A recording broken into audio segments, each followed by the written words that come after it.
A Cazé TV se envolveu em uma polêmica gigantesca envolvendo casas de apostas esportivas e os números são realmente assustadores.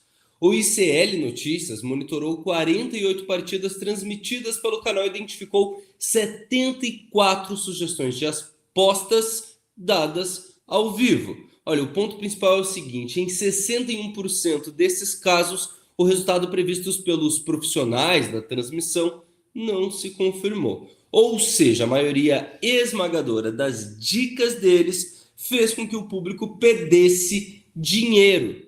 Vamos falar, por exemplo, do jogo do Canadá e Catar.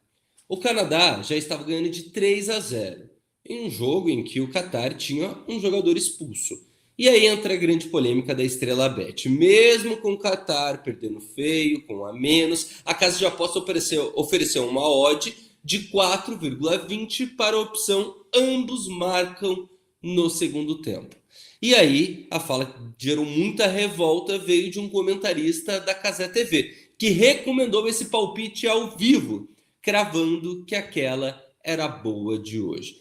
O resultado foi que o Catar não fez nenhum gol, o jogo terminou em 6-0 para o Canadá, e quem seguiu essa dica, basicamente, na prática, rasgou dinheiro. E no meio de toda essa treta, eu vi um vídeo na internet que matou a charada de vez. A pessoa dizia o seguinte: se o mercado financeiro tem uma grande regra de indução ao erro, aliás, o mercado financeiro tem uma grande regra de indução ao erro, e é por isso que o mercado de apostas também deveria ter. Isso me fez pensar o seguinte, gente: no futebol, dar uma dica bizarra dessas, que obviamente faria as pessoas perderem dinheiro e fazer o público perder essa grana, gera no máximo uma nota de repúdio em um meme. Já no mercado financeiro isso é crime, dá multa milionária, destrói a carreira do profissional. Mas afinal, o que essa tal de indução de erro significa no mercado financeiro?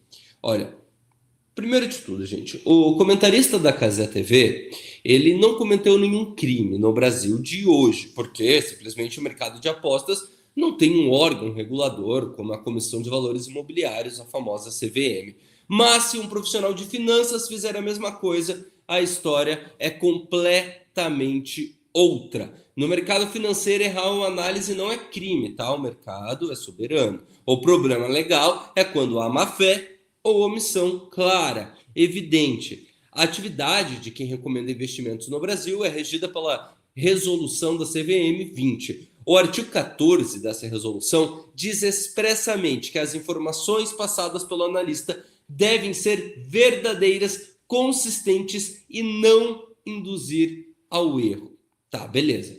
Mas o que é a indução ao erro na prática? Ela ocorre quando o profissional esconde os riscos reais de uma operação ou vende uma certa certeza absoluta, dizendo, por exemplo, que essa é a boa de hoje, mesmo sabendo que a probabilidade matemática de perda é grande. A maior probabilidade está contra o cliente. E aí vem a Lei de Manipulação do Mercado, o artigo 27C da Lei 6.385/76. Para casos extremos, a lei brasileira considera crime executar manobras fraudulentas destinadas a elevar ou baixar o preço com o fim de obter vantagem devida. Induzir a massa ao erro para lucrar nas costas dela pode dar de 1 a 8 anos de prisão.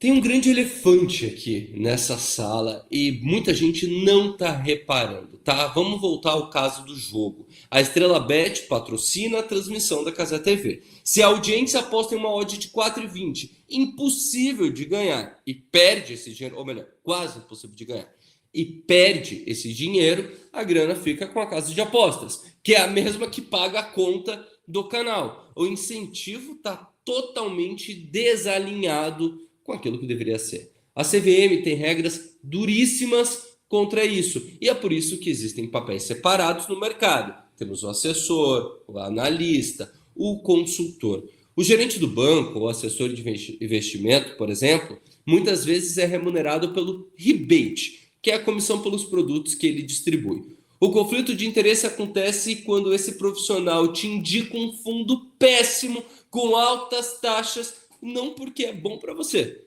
mas porque o produto é aquele que paga a maior comissão para ele. Ou seja, ele induz o cliente ao erro por um viés financeiro. É o caso, por exemplo, que acontece no filme O Lobo de Wall Street. E é justamente por isso que a CVM obriga a transparência total para quem ganha o quê? Justamente para evitar que o investidor seja a liquidez da corretora. Trazendo aqui um resumo dessa ópera toda. O mercado de apostas está passando pelas mesmas dores que o mercado financeiro passou décadas atrás, antes de criar as regras claras de proteção ao investidor contra os conflitos de interesse. E aí temos a lição fundamental, tá, gente? Seja em uma transmissão esportiva ou ouvindo dicas financeiras na internet. A regra de proteção número 1 sempre será, ou deveria ser, entender o modelo de negócio de quem fala. Se a pessoa ou a empresa lucra quando você toma uma decisão de alto risco, o alerta máximo deve estar ligado. No mercado financeiro, a CVM existe para punir quem cruza essa linha. Nas apostas, enquanto não há uma legislação rígida, a sua única proteção é o seu próprio conhecimento e senso crítico. Além, é claro, de seguir, no caso do mercado financeiro, quem é sério, quem é prático, quem tem os objetivos alinhados com você. É por isso que quando o assunto é mercado financeiro, a gente sempre recomenda que a Verus Capital, que tem analista CNPq, devidamente registrado pela APMEC, pela CVM, com todas as suas certificações. Eu espero que você tenha entendido o paralelo entre as apostas das casas de apostas esportivas com o mercado financeiro e a diferença entre eles. Aposta não é investimento. Mercado financeiro, se feito de forma séria, consistente, com acompanhamento profissional, esse sim pode ser. Se inscreva no canal, curta, comenta e compartilhe esse vídeo. Obrigado. Até a próxima.